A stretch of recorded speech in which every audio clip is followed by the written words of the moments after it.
வணக்கம் பல்லட மக்களே, இது நம்ம பல்லடம் ஏரியா பாசத்தோடு வரையா இன்ஸ்டாகிராம் பேஜ். இப்போ நம்ம எங்கே இருக்க அப்படின்னா பல்லட ஏரியாவில் கூடிய வடுகபாளையத்தில் தான் இருக்கிறோம். எதுக்காக அப்படின்னா அங்கே இன்றைக்கி கராத்தே கிரேடிங் கிளாஸுக்காக தான் வந்திருக்கோம். அது பற்றி வருங்களா அவங்கள்ட்ட கேட்டு தெரிஞ்சுக்கலாம் வாங்க. கராத்தே கிரேடிங்க்கு வருகை இருந்த அனைவருக்கும் முதல் எனது நன்றியும் வணக்கத்தையும் தெரிவித்துக் கொள்கிறேன். இன்று மலேசியாவிலிருந்து வந்து இந்த 100 பேருக்கு கிரேடிங் முடித்து சிறப்பாக நடத்தி கொடுத்த எங்களது மாஸ்டர் கிராண்ட் மாஸ்டர் டோனி பண்ணை அவர்களுக்கும் என் மனமார்ந்த நன்றியை தெரிவித்துக் கொள்கிறேன். 1975 அவர் இந்தியாவில் வந்து கராத்தாவை ஆரம்பித்தார். அப்பொழுது அவர் வந்து ஏசியன் சாம்பியன் பட்டம் பெற்றிருந்தார்.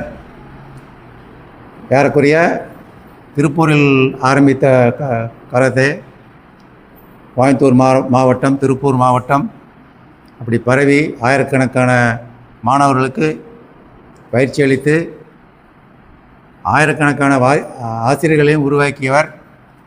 அவருடைய குரு வந்து ஜப்பான் மாஸ்டர் ஹயாஷி.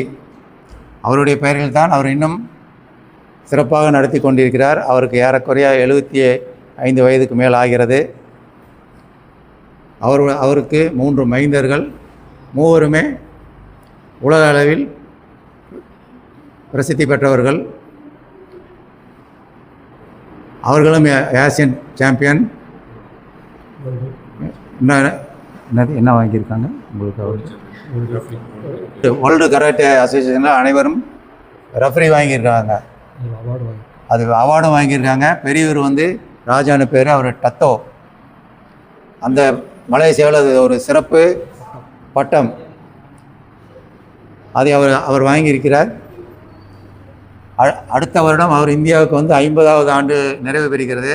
அதுக்கு ஒரு மாபெரும் ஒரு விழாவை கோவில் நடத்த ஏற்பாடு செய்ய போகிறோம்.